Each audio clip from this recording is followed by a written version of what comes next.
कालिदास की प्रसिद्ध रचना रघुवंशम का एकादश सर्ग। तदनंतर एक दिन विश्वामित्र जी राजा दशरथ के पास आए और उन्होंने कहा कि मेरे यज्ञ की रक्षा के लिए आप काक पक्षधारी राम को हमारे साथ भेज दें, क्योंकि जो तेजस्वी होते हैं उनके लिए यह नहीं सोचा जाता कि वे उम्र में छोटे हैं या बड़े। यद्यपि राजा दशरथ ने राम और लक्ष्मण को बड़ी तपस्या से पाया था, किंतु वे विद्वानों के इतने भक्त थे कि उन्होंने तत्काल राम लक्ष्मण को मुनि के साथ भेज दिया, क्योंकि रघुकुल की सदा से यही रीत रही है कि यदि कोई उनसे प्राण भी मांगे तो उसे विमुख नहीं करते थे। राजा दशरथ उनकी विदाई के लिए सड़क सजाने की आज्ञा दे ही रहे थे कि इतने में वायु ने फूल और बादलों ने जल लाकर उन सड़कों पर बरसा दिया। अपने पिता की आज्ञा का पालन करने को प्रस्तुत होकर दोनों धनुर्धर राजकुमार राम लक्ष्मण अपने पिता के चरणों में प्रणाम करने को झुके, वैसे ही दशरथ जी की आँखों से उन दोनों पर आंसुओं की बूंदें टपक पड़ीं। उन आंसुओं से दोनों राजकुमारों की चोटियाँ भीग गईं। धनुष लेकर जब दोनों भाई विश्वामित्र जी के पीछे पीछे चले, उस समय उन्हें देखते हुए पुरवासियों की आंखें ऐसी लग रही थीं जैसे उन नेत्रों की बंधनवारें बांध दी गई हों। महर्षि विश्वामित्र केवल राम और लक्ष्मण को ही ले जाना चाहते थे, अतएव राजा ने उनकी सहायता के लिए केवल अपना आशीर्वाद दिया, सेना नहीं, क्योंकि उनका आशीर्वाद ही उनकी रक्षा के लिए पर्याप्त था। अपनी माताओं के चरण छूकर दोनों राजकुमार उन तेजस्वी मुनि के पीछे चलते हुए ऐसे शोभित हो रहे थे जैसे सूर्य के पीछे पीछे चैत्र और वैशाख मास चले जा रहे हों।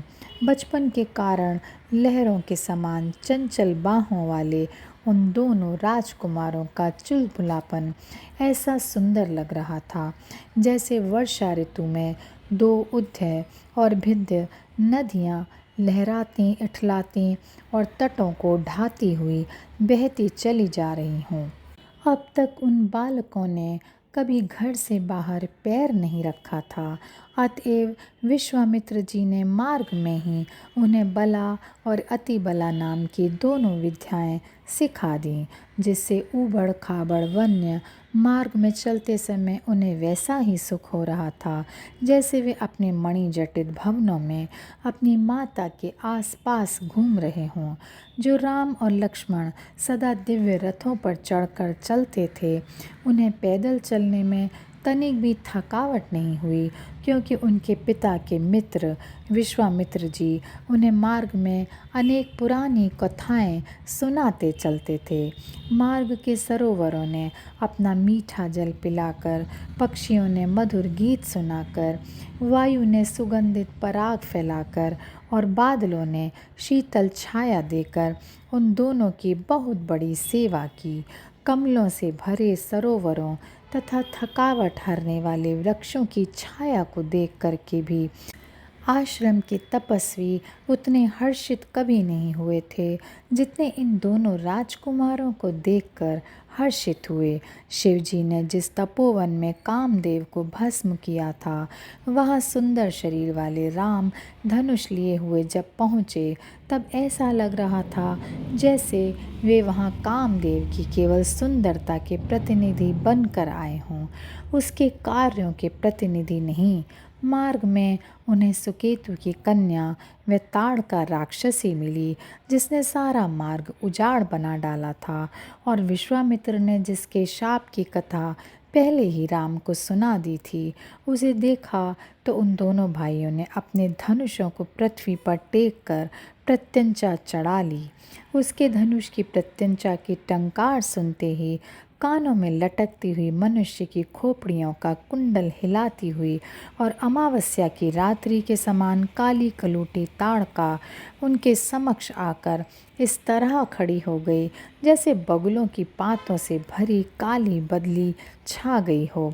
बड़े वेग से मार्ग के वृक्षों को ढाती, प्रेतों के वस्त्र पहने भयंकर गर्जन करने वाली तथा श्मशान से उठे हुए बवंडर के समान आकृति वाली ताड़का राम पर सहसा टूट पड़ी। वृक्ष की शाखा जैसी अपनी बाँह उठाए और कमर में आंतों की करधनी पहने उस ताड़का को देखकर राम ने स्त्री को मारने की घृणा और अपना बाण दोनों एक साथ छोड़ दिया। राम के उस बाण ने पत्थर की चट्टान जैसी कठोर ताड़का की छाती में जो छेद किया, वह मानो राक्षसों के उस देश में यमराज को प्रविष्ट होने के लिए द्वार खोल दिया, जहाँ अभी वे जा नहीं सके थे। राम बाण के आघात से ताड़का की छाती फट गई और जब वह नीचे गिरी तब उसके गिरने से वह जंगल ही नहीं बल्कि तीनों लोकों को जीतकर प्राप्त रावण की राजलक्ष्मी भी कांप उठी। राम के बाण से बिंधकर दुर्गंधित रुधिर से लिपटी ताड़का इस प्रकार सीधे यमलोक चली गई जैसे काम के बाण से घायल कोई अभिसारिका चंदन का लेप करके अपने प्रेमी के घर जा पहुंची हो। सूर्य जैसे लकड़ी जलाने का तेज सूर्यकांत मणि को दे देता है, वैसे ही ताड़का के मरने से प्रसन्न महर्षि विश्वामित्र ने राक्षसों का संहार करने वाला मंत्र सहित दिव्य अस्त्र राम को दे दिया। वहाँ से चलकर रामचंद्र भगवान वामन के उस पवित्र आश्रम में गए जिसके विषय में विश्वामित्र जी ने उन्हें पहले ही सब कुछ बता दिया था। वहाँ अपने पूर्व जन्म के वामनावतार की लीलाओं का ठीक ठीक स्मरण न होने पर भी वे कुछ उत्कंठित जैसे हो उठे। वहाँ से विश्वामित्र अपने आश्रम पहुँचे जहाँ शिष्यों ने पूजा की सब सामग्री इकट्ठी कर रखी थी। वहाँ के वृक्ष पत्तों की अंजलि बांधे खड़े थे और मृग बड़ी उत्सुकता से उन्हें निहार रहे थे। सूर्य और चंद्रमा जैसे बारी बारी से अपनी किरणों द्वारा पृथ्वी का अंधेरा दूर करते हैं, वैसे ही आश्रम में राम और लक्ष्मण बारी बारी से यज्ञ करने वाले ऋषि विश्वामित्र के विघ्नों को दूर कर रहे थे। उसी समय यज्ञ की वेदी पर दुपहिया के फूल के जैसी बड़ी बड़ी रक्त की बूंदें देखकर ऋषियों को बड़ा आश्चर्य हुआ। उन्होंने यज्ञ बंद करके अपने अपने खैर के स्रुवे धरती पर रख दिए। तत्काल राम ने अपने तूणीर से बाण निकाला और ऊपर मुंह करके आकाश की ओर देखा तो गिद्ध के पंखों की वायु से हिलती हुई ध्वजाओं वाली राक्षसों की सेना दिखलाई पड़ी। तब राम ने और सबको छोड़कर उन्हीं दो राक्षसों को बाण मारे जो उस सेना के सेनापति थे और यज्ञ से घृणा करते थे। बड़े बड़े सर्पों पर आक्रमण करने वाला गरुण क्या कभी जल के छोटे छोटे सांपों पर आक्रमण करता है? दिव्य अस्त्रों को चलाने में राम का हाथ ऐसा सदा हुआ था कि उन्होंने तुरंत अपने धनुष पर वायव्य अस्त्र चढ़ाया और पर्वत से भी बड़े ताड़का के पुत्र मारीच को उस बाण से इस तरह उड़ा दिया जैसे कोई सूखा पत्ता उड़ा दे। सुबाहु नाम का दूसरा राक्षस अपनी माया से इधर उधर घूम रहा था। उसे राम ने अपने बाणों से टुकड़े टुकड़े करके आश्रम के बाहर फेंक दिया, जिसे पक्षियों ने अपने आपस में बांटकर खा लिया। यज्ञ करने वाले ऋषियों ने जब देखा कि थोड़े ही समय में राम ने सारे विघ्न दूर कर दिए तो उन्होंने राम और लक्ष्मण के पराक्रम की भूरी भूरी प्रशंसा की और मौन धारण किए हुए महामुनि विश्वामित्र ने विधिवत अपना यज्ञ संपन्न कर लिया। यज्ञ समाप्त हो जाने पर अवभृत स्नान करके महर्षि विश्वामित्र ने उन राम और लक्ष्मण को बहुत बड़ा आशीर्वाद दिया, जिनके बालों की लटें प्रणाम करते समय हिल रही थीं। कुशा से छिली हुई अपनी हथेली उनके सिर पर रखकर ऋषि ने अपना स्नेह दिखलाया। उन्हीं दिनों मिथिलेश जनक ने धनुष यज्ञ का आयोजन कर रखा था। उसमें उन्होंने मुनियों को भी आमंत्रित किया था। धनुष यज्ञ की बात सुनकर दोनों राजकुमारों को बड़ा कुतूहल हुआ। अतएव विश्वामित्र जी उन दोनों को साथ लेकर मिथिलापुरी की ओर चल पड़े। वे कुछ ही दूर चले थे कि सांझ हो गई, जिससे वे उस आश्रम के सुंदर वृक्षों के नीचे टिक गए जहाँ महान तपस्वी गौतम की स्त्री अहल्या थोड़ी देर के लिए इंद्र की पत्नी बन गई थी। राम के चरणों की धूल सब पापों को हरने वाली थी, इसलिए उसके छूते ही पति के शाप से पत्थर बनी हुई अहल्या को इतने दिनों बाद फिर वही पहले वाला सुंदर शरीर प्राप्त हो गया। राजा जनक को जब यह समाचार मिला कि विश्वामित्र के साथ राम और लक्ष्मण भी आए हुए हैं, तब वे पूजा की सामग्री लेकर उनकी आगवानी करने चले। जनक जी को वे दोनों भाई ऐसे लगे मानो मूर्तिमान धर्म के साथ अर्थ और काम भी चले आए हों। वे दोनों राजकुमार ऐसे सुंदर लग रहे थे जैसे दो पुनर्वसु नक्षत्र पृथ्वी पर उतर आए हों। जनकपुर के निवासी तो ऐसे मगन होकर अपनी आँखों से उनका रूपामृत पी रहे थे कि पलकों का गिरना भी उन्हें बहुत अखर रहा था। धनुष यज्ञ की यज्ञ संबंधी सब क्रियाएं जब समाप्त हो गईं, तब ठीक अवसर पर समझकर मुनि विश्वामित्र ने जनक से कहा कि राम भी वे धनुष देखना चाहते हैं।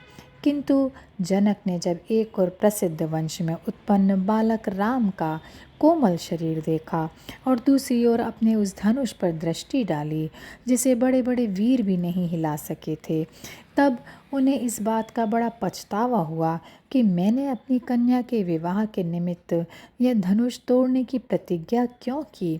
उन्होंने विश्वामित्र जी से कहा, भगवान, बड़े बड़े मतवाले गजराज जो काम नहीं कर सकते, उसे हाथी के बच्चे से कराना व्यर्थ की बात है। अतएव मेरा मन तो नहीं चाहता कि इनसे धनुष उठवाया जाए। इस धनुष को उठाने में बड़े बड़े धनुर्धारी राजा भी लजा कर रह गए हैं और अपनी उन भुजाओं को धिक्कारते हुए चले गए जिन पर धनुष की डोरी के बड़े बड़े घट्टे पड़े हुए थे। यह सुनकर मुनि बोले, राजन, इनकी शक्ति मैं आपको बतलाऊंगा, परंतु कहने से क्या होता है। जैसे वज्र की शक्ति की परीक्षा पहाड़ पर होती है, वैसे ही इनकी शक्ति की परीक्षा उस धनुष पर ही हो लेने दी जाए। मुनि के कथन से जनक जी को कुछ कुछ विश्वास हो चला कि जैसे वीर बहुटी के बराबर छोटी सी चिंगारी में भी जलाने की महती शक्ति छिपी रहती है, वैसे ही काक पक्षधारी राम में भी धनुष उठाने की शक्ति हो सकती है। अतएव जनक जी ने उसी प्रकार अपने सेवकों को धनुष लाने की आज्ञा दे दी। जैसे देवराज इंद्र बादलों को अपना धनुष प्रकट करने की आज्ञा देते हैं, तदनुसार धनुष लाया गया। वह ऐसा दिखता था कि मानो कोई बड़ा भारी अजगर सोया हुआ हो। राम ने देखते ही देखते उस शिव धनुष को उठा लिया, जिसे हाथों में लेकर शंकर जी ने मृग का रूप धरकर भागने वाले यज्ञ देवता के ऊपर बाण बरसाए थे। यह देखकर सभी सभासदों को बड़ा आश्चर्य हुआ कि राम ने इस पर्वत जैसे विशाल धनुष पर वैसी ही सरलता से डोरी चढ़ा दी जैसे कामदेव अपने फूलों के धनुष पर डोरी चढ़ाता है। तदनंतर राम ने धनुष को इतनी जोर से ताना कि वह वज्र के समान भयंकर शब्द करके कड़कड़ाता हुआ टूट गया। ऐसा करके जैसे उसने महाक्रोधी परशुराम को यह सूचना दे दी कि क्षत्रिय लोग अब फिर सिर उठाने लगे हैं। जब राजा जनक ने देखा कि धनुष तोड़कर राम ने अपना पराक्रम दिखला दिया है, तब उन्होंने उनका बड़ा सत्कार किया और पृथ्वी से उत्पन्न अपनी कन्या जानकी उसी प्रकार राम के हाथों सौंप दी, मानो साक्षात अपनी राज्य लक्ष्मी ही उन्हें दे डाली हो। अपनी प्रतिज्ञा सत्य करने वाले जनक ने विश्वामित्र जी को ही विवाह का साक्षी अग्नि समझ लिया और उन्हीं के आगे राम को सीता समर्पित कर दी। तब राजा जनक ने अपने पूज्य पुरोहित द्वारा दशरथ जी के पास यह संदेश भेजा कि मेरी पुत्री सीता को स्वीकार करके आप इस निमि कुल पर वैसी ही कृपा कीजिए जैसे अपने सेवकों पर कृपा करते हैं। उधर राजा दशरथ ये सोच ही रहे थे कि योग्य पतोहू मेरे घर में आए। इतने में ही जनक जी के पुरोहित उनकी इच्छा पूर्ण होने का समाचार लेकर जा पहुँचे। ठीक ही है, पुण्यवानों की अभिलाषा कल्प वृक्ष के समान तत्काल फल देती है। इंद्र के मित्र और जितेंद्रिय दशरथ ने जनक के पुरोहित का बड़ा सत्कार किया। उनकी बातें सुनकर वे अपने साथ इतनी बड़ी सेना लेकर चले कि उससे उठी हुई धूल ने सूर्य को भी ढक दिया। वे ऐसे ठाट बाट से मिथिला पहुँचे कि मानो उसे घेरते हुए आए हों। मिथिला के उपवनों को तो उनकी सेना ने रौंद ही डाला, परंतु इस प्रेम के घेरे को उस नगरी ने वैसे ही सह लिया जैसे स्त्री अपने प्रियतम के कठोर संभोग को सह लेती है। तदनंतर वरुण और इंद्र के समान प्रतापी उन दोनों राजाओं ने मिलकर शास्त्रीय विधि से ऐश्वर्य के अनुरूप अपने अपने पुत्रों और कन्याओं का विवाह संपन्न कर दिया। राम का सीता से और लक्ष्मण का सीता की छोटी बहन उर्मिला से विवाह हुआ। जनक जी के छोटे भाई कुशध्वज की मांडवी और श्रुतकीर्ति नाम की कन्याओं से भरत और शत्रुघ्न का विवाह हो गया। वे चारों भाई उन नई बहुओं के साथ ऐसे सुशोभित हुए जैसे राजा दशरथ को साम दाम दंड और भेद इन चारों उपायों की सिद्धियां मिल गई हों। उन चारों राजकुमारों को पाकर, राजकन्याएं और राजकन्याओं को पाकर वे राजकुमार निहाल हो गए। वरों और वधुओं का वह मिलन ऐसा जचा कि जैसे शब्द के मूल रूप में प्रत्यय जुड़ गए हों। इस प्रकार महाराज दशरथ ने चारों बेटों का विवाह करके मार्ग में 3 पड़ाव आगे पहुंचकर वहां से जनक जी को लौटा दिया और स्वयं बड़े प्रसन्न मन से अयोध्या की ओर चल पड़े। बढ़ी हुई नदी की धारा जैसे आसपास की भूमि को उजाड़ देती है, वैसे ही एक दिन मार्ग में सेना के ध्वजारूपी वृक्षों को झकझोर देने वाली वायु ने सारी सेना को बहुत क्लेश दिया। तदनंतर सूर्य के चारों ओर एक बड़ा भारी मंडल बन गया।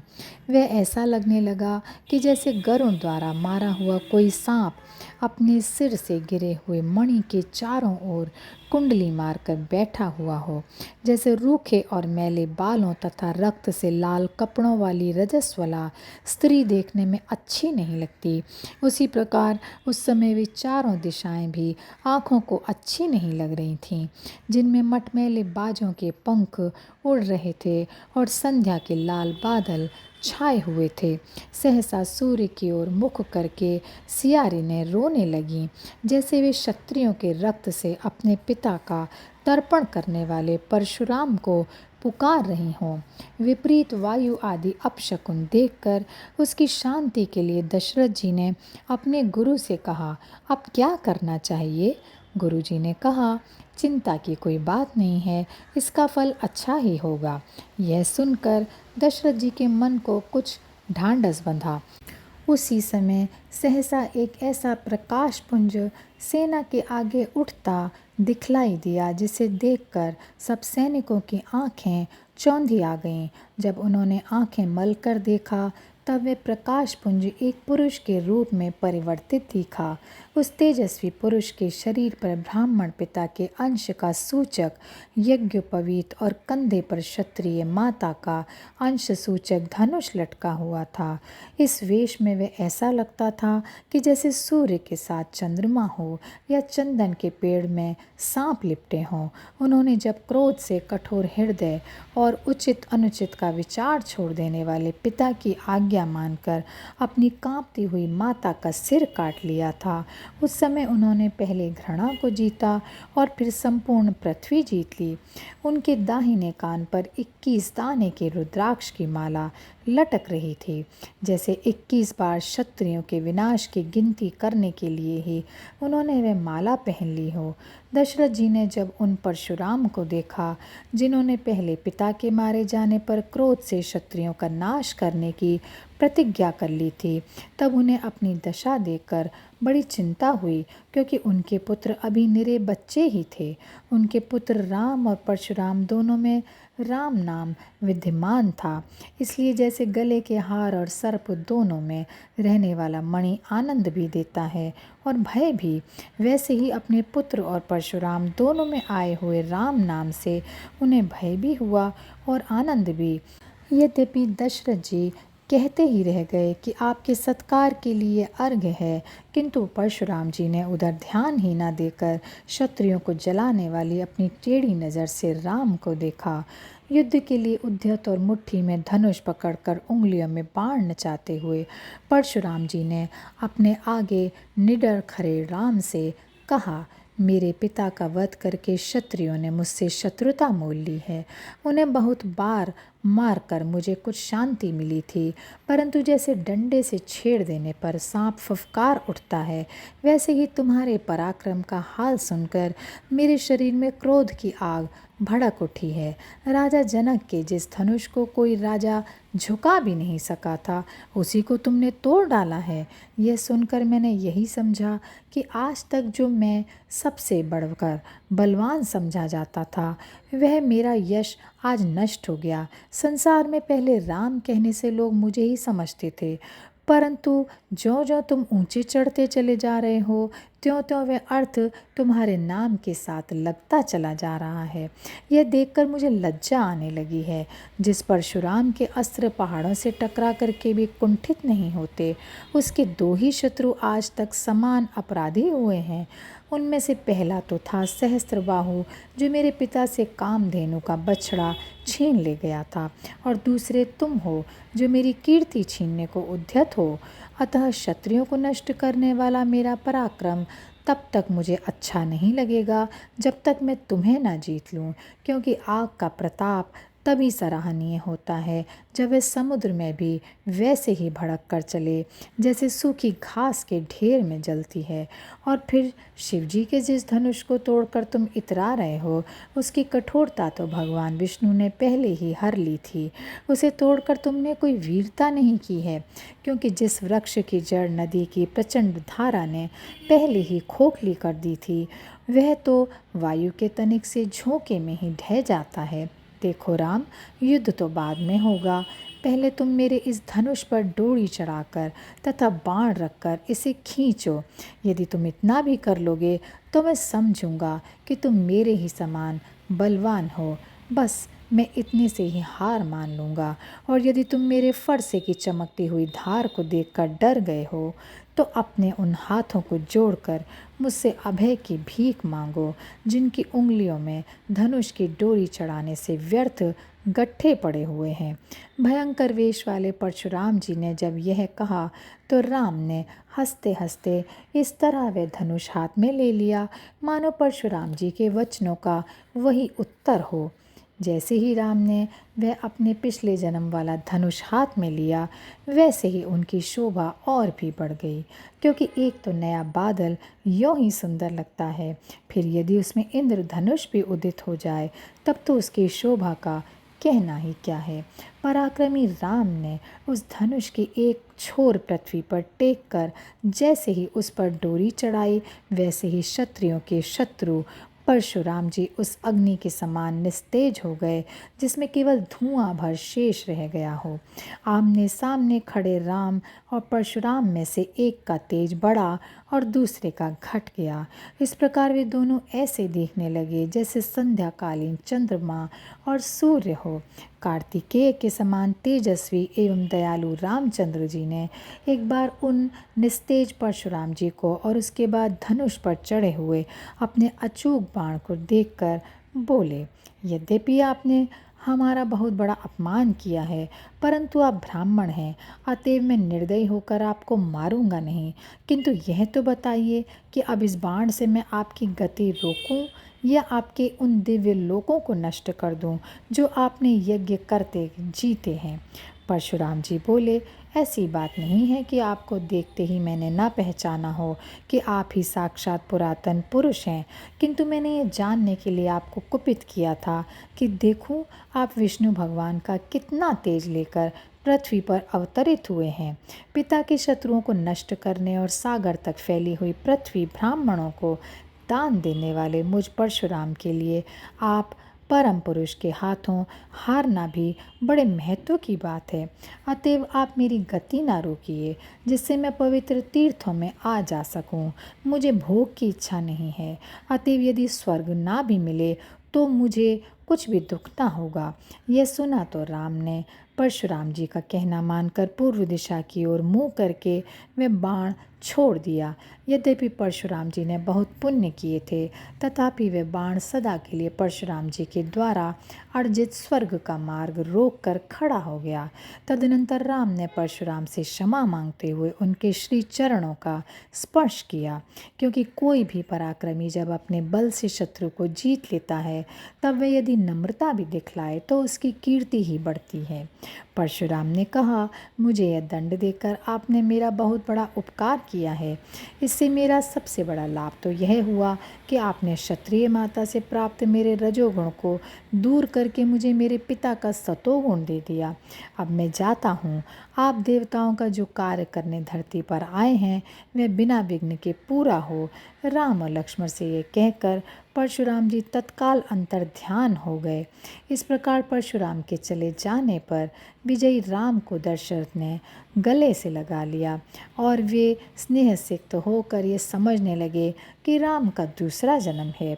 इस अल्पकालीन दुख के पश्चात उन्हें ऐसा संतोष मिला जैसे जंगल की आग से झुलसे हुए वृक्ष को वर्षा का जल मिल जाए।